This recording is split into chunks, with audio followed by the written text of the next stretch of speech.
दोस्तों, आज जिस घटना के बारे में बात की जाएगी उस घटना को 2013 में अंजाम दिया गया था। और जब इस घटना को अंजाम दिया गया था उस समय न ही दिल्ली मुंबई बल्कि पूरा हिंदुस्तान हिल गया था। लोग सड़कों के बाहर निकलकर नारे और धरना प्रदर्शन कर रहे थे।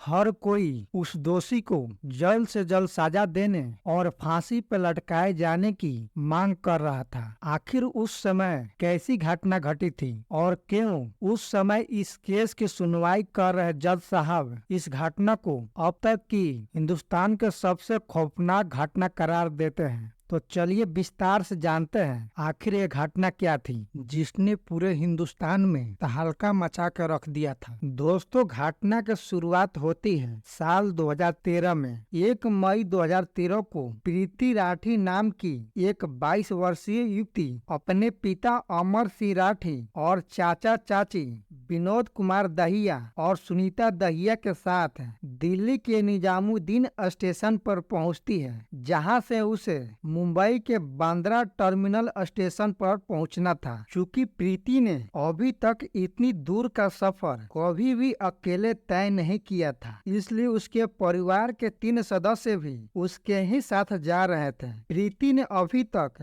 नर्सिंग के पढ़ाई की थी और उसने हाल ही में नेवी के नर्सिंग की एग्जाम भी दी थी और एग्जाम में उसकी सिलेक्शन भी हो चुकी थी, जहां उसे मुंबई के कोलाबा में स्थित नेवी ऑफिस में रिपोर्ट दर्ज कराना और आईएएस मुंबई में बतौर सेकेंड लेफ्टिनेंट डिप्टी का पद ज्वाइन करना था। और वह इसी सिलसिले में मुंबई जा रही थी। उस रोज ट्रेन गरीब रथ एक्सप्रेस अपने तय वक्त पर दिल्ली के निजामुद्दीन स्टेशन पर पहुंचती है, जहां प्रीति अपने परिवार के सभी सदस्यों के साथ ट्रेन पर सवार होती है और ट्रेन अपनी मंजिल की ओर चल पड़ती है। यह ट्रेन उस दिन यात्रियों से खचाखच भरा हुआ था, यहाँ तक कि लोगों को उठने बैठने और आने जाने में भी समस्या हो रही थी। मगर उस बोगी में एक ऐसा भी शख्स था जो अपने चेहरे को गमछे से ढका था और उसका चेहरा बिल्कुल भी दिखाई नहीं दे रहा था और वह किसी चीज को लेकर अंदर ही अंदर घबराया हुआ था। वह नकाबपोश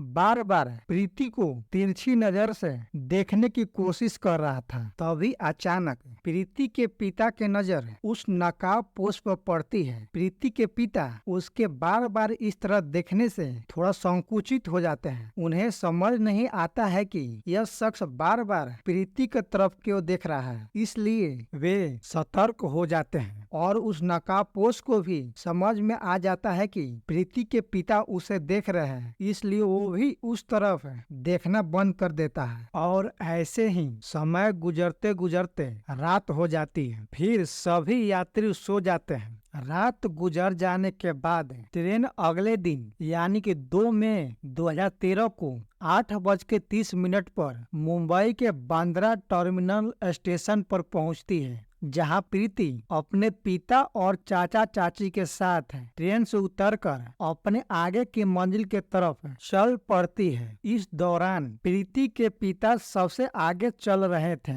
और ठीक उनके पीछे प्रीति के चाचा चाची चल रहे थे और सबसे आखिरी में सबके पीछे पीछे प्रीति चल रही थी। मगर सफर के दौरान प्रीति काफी थक चुकी थी, इसलिए वो बार बार अपने पिता और चाचा चाची से पीछे छूटती जा रही थी। और एक समय ऐसा भी आता है जब प्रीति के परिवार वालों और प्रीति के बीच की दूरी काफी बढ़ जाती है, इसलिए प्रीति इस दूरी को कम करने के लिए तेजी से आगे की तरफ बढ़ती है। तभी उसे एहसास होता है कि कोई शख्स उसे पीछे से छू रहा है और जब प्रीति पीछे मुड़कर उस शख्स को देखती है तो वो शख्स कोई और नहीं बल्कि वही नकाबपोश होता है जो ट्रेन में प्रीति के ठीक ऊपर वाले सीट पर बैठा था। इससे पहले प्रीति कुछ समझ पाती तभी वो नकाबपोश अपने थैले से एक बोतल निकालता है और उससे प्रीति के पूरे शरीर पर फेंक देता है। और जैसे ही वो उस बोतल के लिक्विड को प्रीति पर फेंकता है, प्रीति जोर जोर से चिल्लाती हुए जमीन पर गिर जाती है और आवाज को सुनकर प्रीति के परिवार वाले भी वहां पहुंच जाते हैं और उस स्टेशन पर काफी भीड़ जमा हो जाती है। किसी को कुछ भी भी समझ में नहीं आ रहा था कि आखिर अचानक प्रीति के साथ हुआ क्या है। प्रीति के परिवार वाले प्रीति को ऊपर उठाने की कोशिश करते हैं और इसी कोशिश के दौरान वह लिक्विड प्रीति के परिवार वालों को भी लग जाता है और उनके हाथों में भी जलन शुरू हो जाती है। इससे उसके परिवार वाले समझ जाते हैं कि प्रीति पर किसी ने एसिड से हमला कर दिया है, मगर वो अपने दुख को भुलाकर प्रीति को वहां से उठा स्टेशन मास्टर के केबिन में ले जाते हैं। और जब प्रीति पर इस हमले को अंजाम दिया जा रहा था, उसी समय एक समीर नाम का शख्स भी ठीक उसी के सामने मौजूद होता है और जब नकाबपोश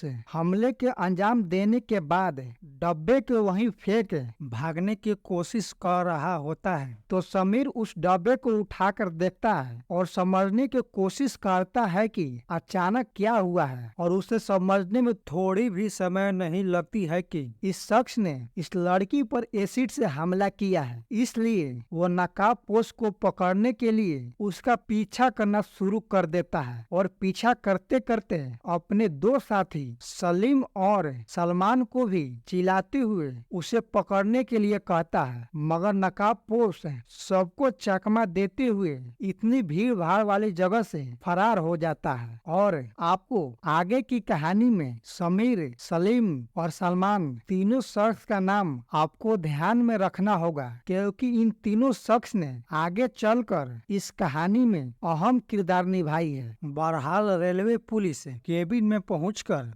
सभी घायलों को हॉस्पिटल भेजती है, जिसमें प्रीति के परिवार के साथ साथ समीर भी शामिल होता है। समीर के हाथ डिब्बे को उठाते वक्त जल चुका था। सभी को मुंबई के भाभा हॉस्पिटल में भर्ती कराया जाता है, मगर प्रीति की हालत काफी नाजुक होने के कारण उसे स्टेशन के पास ही में मौजूद एक गुरु नानक हॉस्पिटल में एडमिट करा दी जाती है। यहाँ प्रीति के प्राथमिक उपचार की जाती है, मगर इस हॉस्पिटल में सुविधाओं के कमी होने कारण प्रीति को पुनः एक दूसरे बड़े हॉस्पिटल रिम्स में ले जाया जाता है। इसके बाद पुलिस इस केस की पड़ताल के लिए समीर और उन जैसे कई आई विटनेस के मदद से उस नकाबपोश की एक स्केच बनाई जाती है। फिर पुलिस इस स्केच को लेकर रिम्स हॉस्पिटल में पहुंचती है। रिम्स हॉस्पिटल में प्रीति के हालात काफी नाजुक था। वो इस स्थिति में नहीं थी कि स्केच को देखकर ये भी बता सके कि इस स्केच में दिखने वाला व्यक्ति कौन है। प्रीति एक बहुत ही बहादुर लड़की थी। डॉक्टरों का कहना था कि अभी जो प्रीति के हालात है, ऐसी स्थिति में किसी भी व्यक्ति की जान जा सकती है, मगर प्रीति का वो हिम्मत ही है जो इसे अभी तक जिंदा रखा है। प्रीति स्केच को देखने के बाद कॉपी पे लिखने के इशारा करती है। पेन और कॉपी मुहैया कराया जाता है, जिस पर प्रीति तीन व्यक्तियों का नाम लिखती है, जिनका नाम पवन कुमार, सत्यम और अंकुर होता है। बहरहाल पुलिस इस केस की छानबीन आगे की ओर ले जाती है। तभी एक दिन प्रीति के बहन तनु के पास एक लड़के का कॉल आता है जो तनु से प्रीति का हाल चाल जानना चाहता था। दरअसल उस व्यक्ति का नाम पवन कुमार था और पवन प्रीति के पुराना जानकार था। तनु पवन के कॉल के बारे में अपने पिता अमर कुमार राठी को बताती है। फिर इसके बाद उसके पिता इस बात की सूचना पुलिस को दे देते हैं। दरअसल स्केच में प्रीति ने जिन तीन व्यक्तियों का नाम लिखा था, उनमें से एक का नाम पवन कुमार होता है। और इस कांड के बाद पवन के कॉल आने से पुलिस को लगने लगता है कि शायद इस कांड के पीछे पवन का हाथ हो सकता है। इसके बाद पुलिस पवन कुमार के घर पहुंचती है और उसे लेकर मुंबई चली आती है, जहां पवन कुमार से कड़ाई से पूछताछ की जाती है, मगर पवन लगातार इस कांड में शामिल ना होने और अपने आप को बेकसूर बताता है। और ऐसे ही 2 महीना गुजर जाता है। इसी बीच प्रीति के पिता अपने बेटी पे हुए इस हमले की पड़ताल खुद से भी करने की कोशिश करते हैं, जहां उन्हें पड़ताल में मालूम चलता है कि दरअसल इस कांड के दिन पवन रोहतक में मौजूद था और यह जानकारी पूरी तरह से पुख्ता थी और उसका इस कांड से कोई लेना देना नहीं था। और बाद में इस बात की पुख्ता मुंबई पुलिस भी कर देती है। दरअसल मुंबई पुलिस जब पवन कुमार का कॉल लोकेशन चेक करती है तो उसका लोकेशन घटना स्थल के आसपास ना होकर रोहतक में दिखाता है और फिर पवन कुमार को इस केस से बरी कर दिया जाता है। इस तरह इस कांड में शामिल अपराधी का पुलिस को कोई आता पता नहीं चल पा रहा था, जिससे पूरे देश में प्रीति के गुनहगारों को पकड़ने के लिए जबरदस्त विरोध शुरू हो जाता है और जगह जगह धरना प्रदर्शन शुरू हो जाती है। ये खबर लगातार मीडिया में चल रहा था और इससे कातिलों को पकड़ने का दबाव सरकार पे भी बन रहा था। इसलिए सरकार और प्रीति को हर तरह का सुविधा मुहैया करा रही थी जिससे प्रीति का जान बचाया जा सके। मगर 2 महीने बाद प्रीति के इंटरनल ऑर्गन खराब होने लगे थे और 1 जून 2013 को दिल के धड़कन रुक जाने की वजह से प्रीति की मृत्यु हो जाती है और प्रीति जिंदगी की जंग लड़ते लड़ते दुनिया को अलविदा कह देती है। प्रीति की मृत्यु के पश्चात उसके शव को दिल्ली में पूरे राजकीय सम्मान के साथ अंतिम संस्कार किया जाता है, जहां उससे श्रद्धांजलि देने के लिए हजारों लोग मौजूद होते हैं। और ये सारी खबर उस समय न्यूज चैनलों पर दिखाई जा रही थी, जिससे पूरे देश में आग की लहर फैल जाती है और विरोध प्रदर्शन पहले के अपेक्षा काफी तीव्र हो जाता है। इसी दौरान प्रीति के पिता इस केस की जांच के लिए हाई कोर्ट में सीआईडी के मांग कर देते हैं, जिसके बाद हाई कोर्ट इस केस को सीआईडी के हवाले कर देती है। सीआईडी इस केस की पड़ताल के लिए सबसे पहले प्रीति के शहर दिल्ली पहुंचती है, जहां पड़ताल में सीआईडी को प्रीति के ही एक रिश्तेदार अंकुर नाम के शख्स के बारे में बताती है। वह अंकुर के बारे में बताते हुए कहती है, अंकुर प्रीति से एक तरफा प्यार करता था और वो उससे शादी भी करना चाहता था, मगर प्रीति को इन चीजों से कोई लेना देना नहीं था। वह एक सीधी सादी लड़की थी जो सिर्फ पढ़ाई करना जानती थी। फिर एक दिन अंकुर प्रीति को प्रपोज कर देता है और प्रीति उसे मना कर देती है। इस पर अंकुर उसे अंजाम भुगतने की धमकी देकर वहां से चला जाता है। फिर सीआईडी अंकुर को पकड़ पूछताछ शुरू करती है, मगर अंकुर सीआईडी के किसी भी बातों का सही जवाब नहीं दे रहा था। इसलिए सीआईडी उसे लेकर मुंबई चली आती है, जहां कड़ाई से पूछताछ करने पर अंकुर अपना गुनाह कबूल कर लेता है और वो पुलिस को बताता है, मैं प्रीति से बहुत ज्यादा प्यार करता था, मगर प्रीति ने मेरे प्रपोजल को ठुकरा दिया था, जिससे मुझे काफी दुख पहुंचा था। इसी बीच प्रीति की नौकरी भी लग जाती है और मैं बेरोजगार था। इसे लेकर अक्सर मेरे परिवार वाले मुझे ताना देते थे, जिससे मैं प्रीति से जलने लगा था। और जब वह ज्वाइनिंग के लिए मुंबई जाने वाली थी, इस बात की खबर मुझे भी लग जाती है। इसलिए उस रोज मैं ट्रेन में सवार होकर उस पर कई बार हमला करने की कोशिश करता हूँ, मगर ट्रेन में उसके पिता और काफी भीड़ होने की वजह से ऐसा हो नहीं पाता है और इसीलिए मैं अक्सर बाथरूम के पास जाकर खड़ा रहता था, ताकि जब प्रीति आए तो घटना को अंजाम दे सकूं। और जब वह बांद्रा स्टेशन पर अपने पिता से काफी पीछे छूट जाती है तो मौका के देखते हुए मैं उस पर हमला कर देता हूँ। बहरहाल अनूप ने अपना गुनाह कबूल कर लिया था,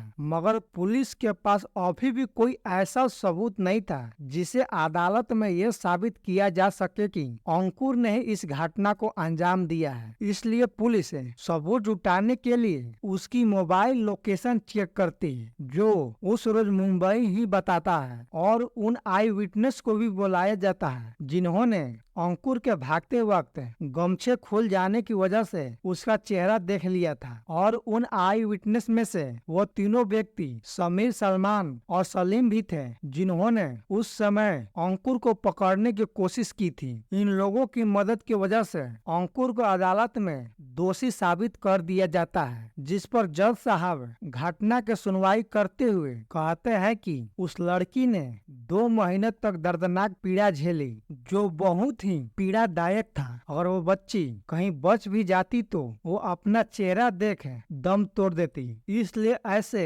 अपराधियों को मृत्यु दंड की सजा देनी चाहिए। मगर हैरानी की बात ये होती है कि जज के द्वारा मृत्यु के फैसला दिए जाने के बावजूद भी अंकुर हंस रहा होता है और वो कोर्ट से बाहर निकलने के बाद विक्ट्री के साइन दिखाता है। इस बात से यह समझा जा सकता है कि अंकुर की मानसिक स्थिति क्या थी और वह कितना बड़ा दरिंदा था जो इतनी बड़ी घटना को अंजाम देने के बावजूद भी शर्म करने के बजाय हंस रहा था। इसके बाद अंकुर इस फैसलों को ऊपरी अदालत में चैलेंज करता है, जहां साल 2019 में उसकी मृत्यु दंड की सजा को घटाकर उम्र कैद में तब्दील कर दी जाती है। ऊपरी अदालत का यह फैसला प्रीति के माता पिता के जख्मों पर नमक छिड़कने जैसा था, मगर देश के कानून का पालन करना हर नागरिक का कर्तव्य है। इसलिए प्रीति के माता पिता भी ऊपरी अदालत के फैसले को स्वीकार कर लेते हैं। तब से अंकुर अभी तक अपनी गुनाहों की सजा जेल में काट कर बिता रहा है। वही आपकी इस कांड पे क्या राय है, कमेंट कर हमें जरूर बताएं। और इस तरह के सच्ची घटना और सुनना चाहते हैं तो चैनल को लाइक एंड सब्सक्राइब जरूर कर दें। हमारा इस तरह का वीडियो बनाने का मकसद लोगों को जागरूक करना है, ताकि कल कोई भी दरिंदा इस तरह की घटना को